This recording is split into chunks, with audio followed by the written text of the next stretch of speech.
Hi everyone, this is Matt. I am looking to avenge our many recent losses to Mono Red on the Mythic Ladder by taking this updated Esper list to the ladder. Basically, if you didn't see the video about the update, I have added 3 Birth of Meletus and changed around the mana base a little bit, cutting a Treacherous Blessing and an Ashiok. Hoping we can find a mono red opponent and draw a couple of our new Birth of Melituses and see if it is enough to give us an edge over them. So we'll see what we can find on the ladder and hope for the best. Yeah, I still really like this deck. It just really has a weakness to the hyper aggressive strategy since we don't do a whole lot in the first couple turns. We're a bit of a dirtily deck. But if we can survive the first few turns and get to the late game, we're favored against pretty much anything we come up against. Alright, and we are playing number 15 on the Mythic Ladder. And we do have a Birth of Meletus, but I cannot keep the one-lander. There is just too big of a chance that we get a non-game. Ugh. And a second one-lander. I am going to mulligan this one as well.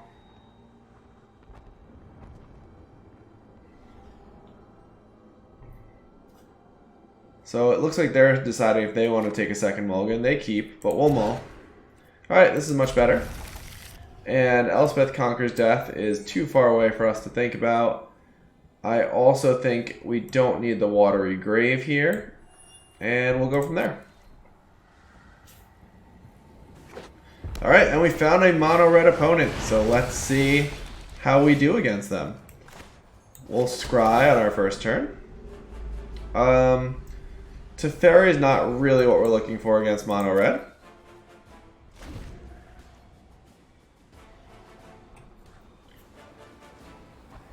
So here we will get to test out Birth of Meletus against them, and we actually have Oath of Kaya and Kaya's Wrath, which are really 2 of the most important cards in this matchup. Alright, they've drawn a couple extra cards here.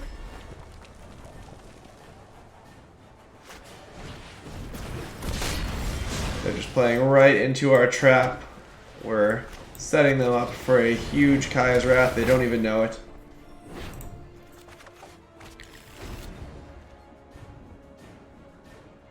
So, in all seriousness, Anax is one of the toughest cards for us at this point.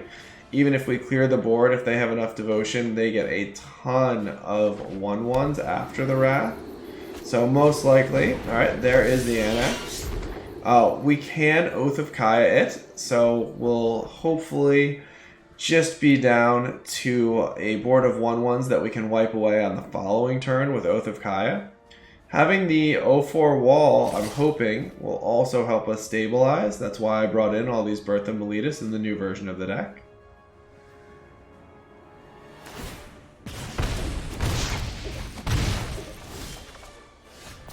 Alright, and crucial not to play the island here. We want to make sure we have the right mana to Wrath on turn 4. Alright, let's go ahead and get rid of Anax. And now what I'm really hoping is they just commit a bunch more creatures to the board that we can Wrath away here. The Phoenix here would be a little bit annoying because they can bring it back. That is exactly what we're looking for though, more 1/1s.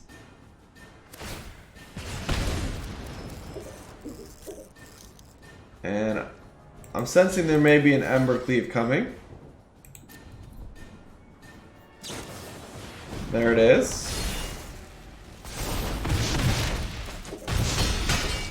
Okay, but we are going to be able to stabilize the board at a healthy 14 life, so I feel pretty good about that. And yeah, with the Birth of Meletus going off, we're up to 16.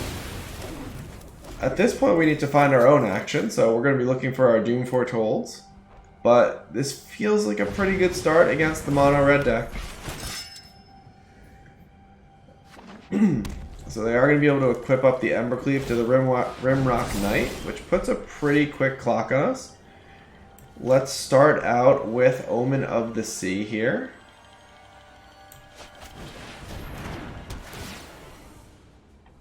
There's the Doom Foretold. We'll put the land on the bottom. And the Doom Foretold, I think, on the top. Let's see. Next turn, we're going to have to play Doom Foretold, I think, since the Dream Trawler just gets run over by the Ember Cleaved Up Rimrock Knight. Does Doom Foretold actually get us out of this, however? So when they attack, they're going to hit us for 8, putting us down to 8. If we play Doom Foretold, we can get rid of the Ember Cleave. They're also going to be able to pump at least once, so they really hit us for 10. Oh, it's risky. I don't know that we have much better. We're looking for maybe Oath of Kaya or another Wrath. I think I'm going to try this Doom Foretold. And we can play this to scry at the end of their turn. Yeah, the combination of Rimrock Knight, Embercleave, and Castle Emberth is pretty painful.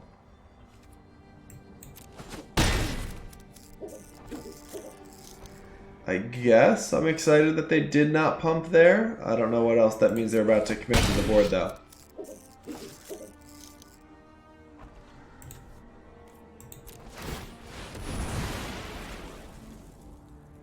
Yeah, I wonder if they just missed it there. It seems like... Oh, excellent. So we did find a Wrath. I could also Agonizing Remorse here to clear their hand. I think I'm just going to take the Wrath, though. And we will run that out.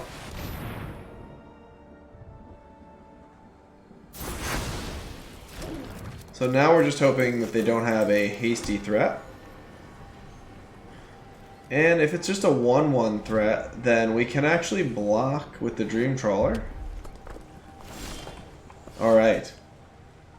So certainly running the Dream Trawler out feels pretty strong. I'm going to go for that line. And I'll play out our land.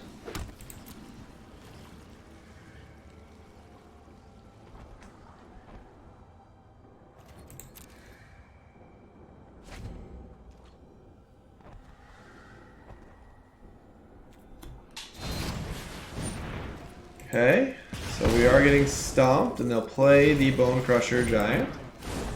But we can actually probably attack with the Dream Trawler and play Doom Foretold here.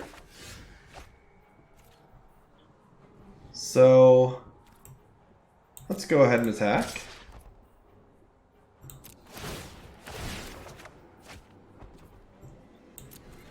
Gain 5 life. We'll play out Birth of Meletus and Doom Foretold.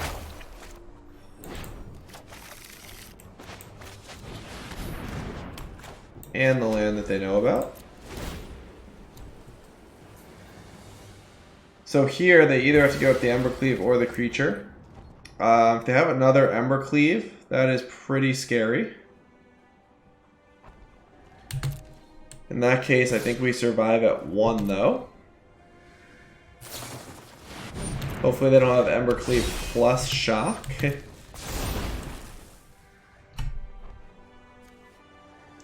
Infuriate would also do it. Oh, the Rimrock Knight. Alright. They did get us here. Oh, man. So I'm wondering if the turn that I played the Dream Trawler, I should have gone for Doom Foretold instead. That was a really tough match, or a tough game, I should say. I will definitely be watching that one again to see what I could have done differently. Alright, but on to game 2. Let's get rid of Elspeth Conquers Death, the 2 Treacherous Blessings, the 4 Agonizing Remorses. Let's bring in 4 Devout Decree, Legion's End, Kaya's Wrath, Kunaros, and Kaya, and trim 1 Teferi. Yeah, it feels like I let that one slip away. We definitely stabilized at a pretty high life total. but we let them get back into it. I think if I had played the Doom Foretold, it might have gone differently. It's hard to say. I will be watching it though. Our opponent played very well too. They really played to their outs and were able to find a window to get those last 11 points of damage in.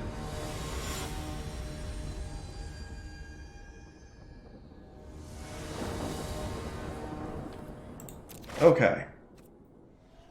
This looks pretty solid. We have some early interaction, and Archon of Sun's Grace will be one of our better cards. I don't love the fact that our hand is pretty expensive, but I think with the Scrylands and the Devout Decree, it is good enough to keep.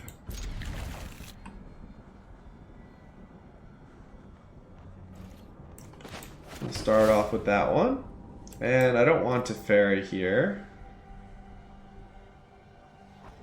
Actually, I do think I want to Fairy since I don't have any 3-drops. This will give us a chance to draw an extra card and slow them down by forcing them to attack Teferi if they want to get rid of him. So I'm going to leave that on top.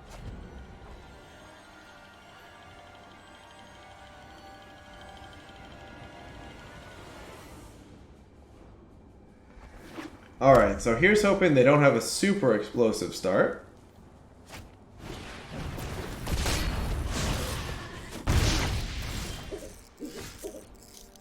So I could consider shocking or playing Devout Decree, or just playing our Scryland and then maybe Devout Decree next turn, or Teferi, depending on what they do.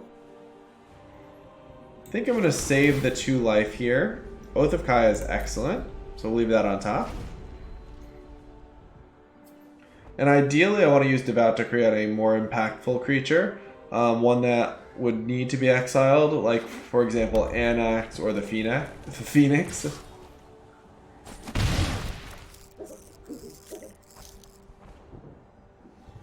Okay, let's see what they've got on 2 here. Alright, Runaway Steamkin. So here I am going to shock. It's actually fairly interesting. I could consider playing Teferi and bouncing the Steamkin, trying to make sure we hit our 4th land on time, and then potentially trying to play Archon of Sun's Grace and a bunch of enchantments. I actually like this better than playing the Oath of Kaya here. I think there's a lot of advantages to the tempo gain and drawing an extra card. I have a plan. And now they have to be worried about us having a Wrath. We don't happen to have one in hand, but they can see, based on the mana that we have out there, that it's possible we Wrath on any turn. So it may force them to play in a slightly different way that is an advantage to us. But the plan going forward is going to be to land Archon of Sun's Grace, and then try to start going off with a bunch of enchantments afterward. It is a little bit risky to leave the Runaway Steamkin unchecked, especially after it is up to 1 counter already. So this is a really big turn, and it could decide the game. Again, the default is to play Archon of Sun's Grace and try to go from there. I'm a little concerned that they're going to have this crazy explosive turn with the Runaway Steamkin. I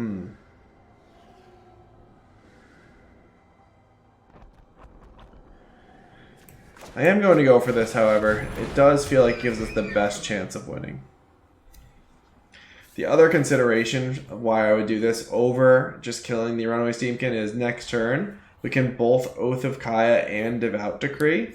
So if we get to do that and our Archon of Sun's Grace is still alive, it feels like we may be able to turn the corner. Alright, second Runaway Steamkin.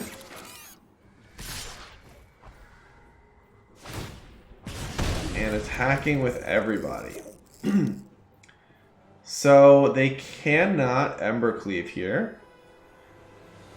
I'm wondering, it'd have to be double Rimrock Knight to get rid of the Archon of Sun's Grace. Well, I'm gonna block the Scorch Spitter, I think. that feels the safest. And we'll still get our life gain. Man, it's really close though. I could also consider not blocking because I'm guaranteed to crank out a bunch of 2/2 life linkers.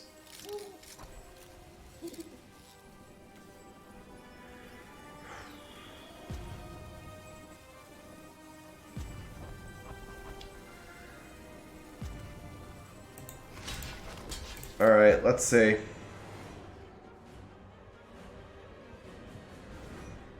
This was a really tough decision. I'm not sure about what the right one was. I'm hoping that they were just trying to get me to block the runaway steamkin.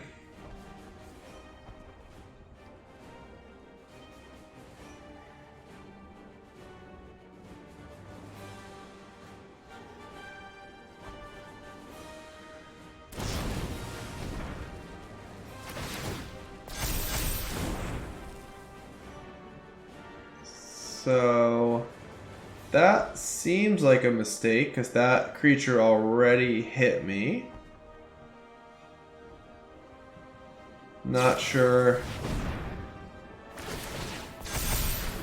Oh, okay. This allows them to Ember Cleave. I see. Yeah, they just mistimed that, and unfortunately, they only got the second part of damage off of the Ember Cleave. If they had timed that all correctly, that would have worked out really badly for me. As it is, I think I'm going to be able to stabilize this.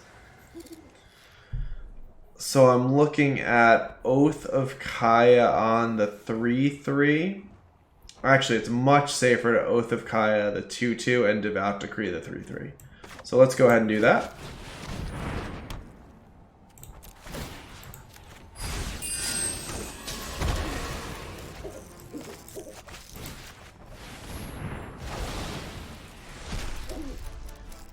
And I think I want this on top. It will give us mana for Dream Trawler.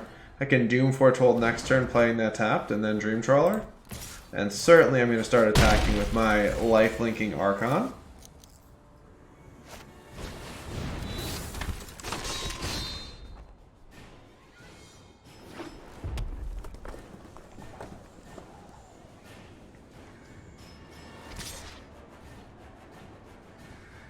And here, I think they're just tilted. I don't think they can equip that mid-combat. Yeah, I think they're just tilted from the last turn. Alright, so here we are going to play the Doom Foretold out. And a tapped land. And we'll just start getting in and gaining life.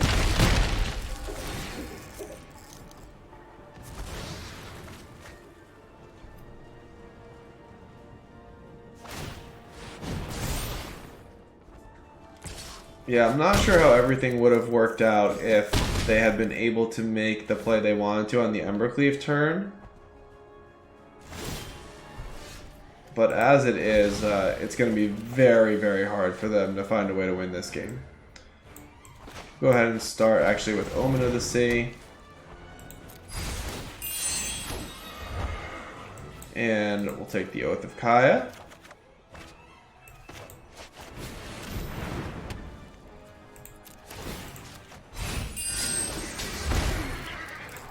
And swing with everybody.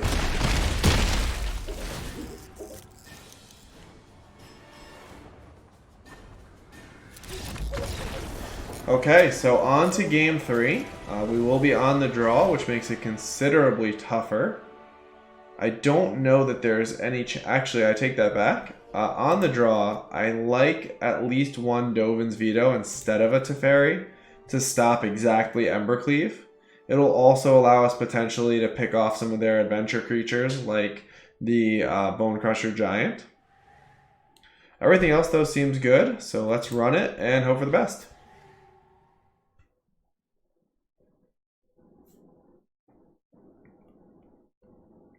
These have been two really interesting games. I'm going to go back and watch that second one as well to see what the outcome would have been on that critical turn with the Ember Cleave. As it is, they really just messed up the timing, and then I think it's kind of spiraled for them from there. So we're hoping for some Birth of Meletus, some Oath of Kaya, and some Kaya's Wrath. We'll take any combination of those in our opening hand. Alright, this one, we do have the Kaya's Wrath and a Legion's End, and the Omen of the Sea to help us hit our land drops.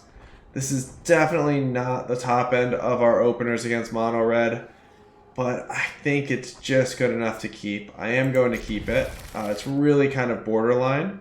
I think between Legion's End and the Wrath, though, it's worth it. Alright, and we did find an Oath of Kaya as well, which is helpful. So hopefully they play a Runaway Steamkin here, and we can Legion's End multiple away. Alright, so I think it's important to keep their board clear here.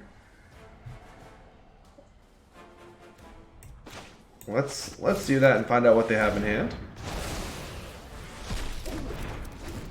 Oh, and they don't have a whole lot. So Annex and light up the stage. If we had found an untapped land and could keep them off of light up the stage, this would be fantastic. As it is, we are not quite so lucky. Let's start out by scrying. And I do like hitting the 4th land. So I'll keep that on top. And we'll Omen.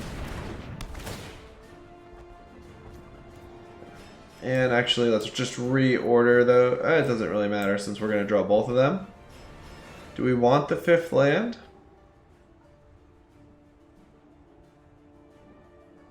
I think we do. Got a pretty expensive hand, and it will be nice to eventually be able to play 2 spells in a turn. So here, they'll attack us and then get to play Light Up the Stage.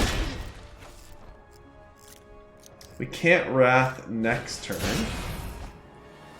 but hopefully being able to take out Annex will be helpful, although it looks like they've just drawn a 2nd one. That sort of changes things. I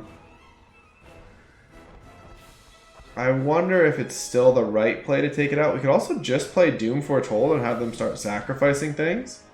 I really like that in this case. I could also make a case for playing the Archon. Let's go Archon here. It feels like if we can stick the Archon and start going off with the 2/2 lifelinkers, we're in really good shape. And at 18 life, it doesn't feel like they're going to be able to punch through that much damage this turn. This also makes the Annex in their hand pretty useless. I should say in exile for them.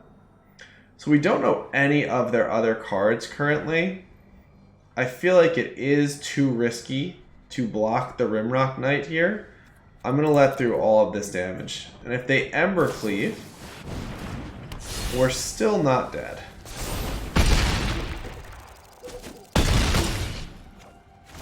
Okay. So we have to Oath of Kaya. If we Doom Foretold, they can just sacrifice the Rimrock Knight and kill us next turn. Unfortunately, with the Ember Cleave, even Oath of Kaya is not going to be enough. Let's go ahead and take out the Rimrock Knight.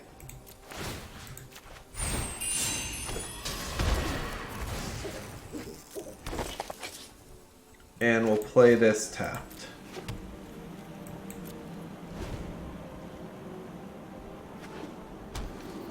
Oh, and they have the ability to pump the team now.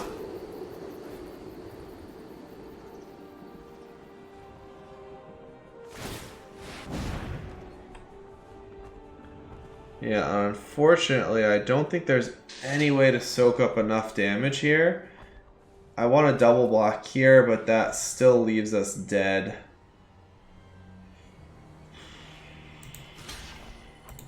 And if we double block the Annex, it's still going to trample over. So, yeah, that's going to be the game.